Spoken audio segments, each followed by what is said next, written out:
High family, চলে এসেছি একটা নতুন মিনি ব্লগ নিয়ে।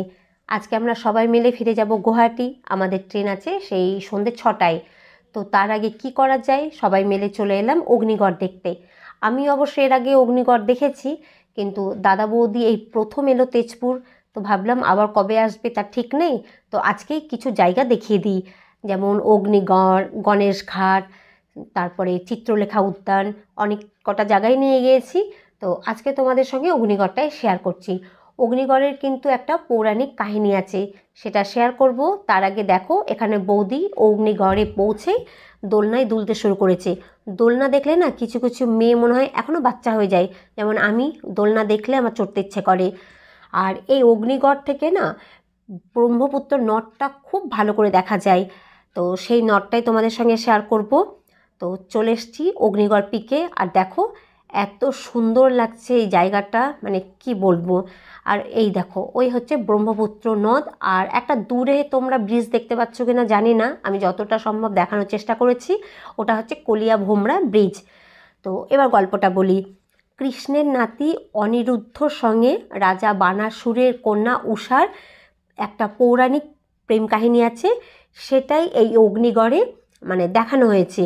অগ্নিগড় মানে হচ্ছে, অগ্নি হচ্ছে আগুন, আর গড় মানে হচ্ছে দেওয়াল। তাই অগ্নিগড় মানে হচ্ছে আগুনের দেওয়াল। আর এই অগ্নিগড়েই রাজা বানাসুর তার কন্যা উষাকে বন্দি করে রেখেছিলেন। সেই প্রেম কাহিনীর কিছু দৃশ্য এখানে দেখানো হয়েছে। যেমন একটা দৃশ্য আছে শিব আর কৃষ্ণের যুদ্ধ। শিব এসেছিলেন রাজা বানাসুরের আমন্ত্রণে কৃষ্ণের সঙ্গে যুদ্ধ করতে, আর সেই যুদ্ধ থামাতে এসেছিলেন স্বয়ং ব্রহ্মা। আর এখানে দেখানো হয়েছে অনিরুদ্ধ আর উষার গান্ধর্ব বিবাহ। পাশে রয়েছে উষার বান্ধবী চিত্রলেখা। আর একটা দৃশ্য আছে যেখানে দেখানো হয়েছে রাজা বানাসুর অনিরুদ্ধকে নাগপাশে বন্দি করছেন। এই দেখো, এই হচ্ছে সেই দৃশ্য। তো আমাদের অগ্নিগড় ঘোরা হয়ে গিয়েছে। আর যারা তেজপুরে আসে তারা মোটামুটি সবাই একবার হলেও হয়তো অগ্নিগড় দেখতে আসে। আমি অবশ্য এই নিয়ে দুবার এসেছি।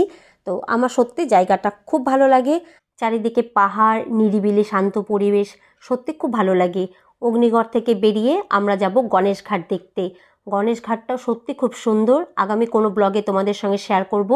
আর এই দেখো রাস্তা থেকে কতটা উঁচুতে এই অগ্নিগড়। নিচে অনেক দোকান আছে, তো চলে এসেছি নিচে। আর দোকানগুলো দেখতে সত্যি খুব ভালো লাগছিল, খুব সুন্দর সুন্দর জিনিস পাওয়া যাচ্ছিল। কিন্তু কেনা হয়নি, কারণ কিনলেই তো আবার সেই গুয়াহাটি বয়ে নিয়ে আসতে হবে। তো চলো, আজকের ব্লগটা আমি এখানেই শেষ করছি। আগামী কোনো ব্লগে চলে আসবো আরও নতুন কিছু একটা নিয়ে। আজকের মতো ভিডিওটা এখানেই শেষ করছি। Tata, bye bye.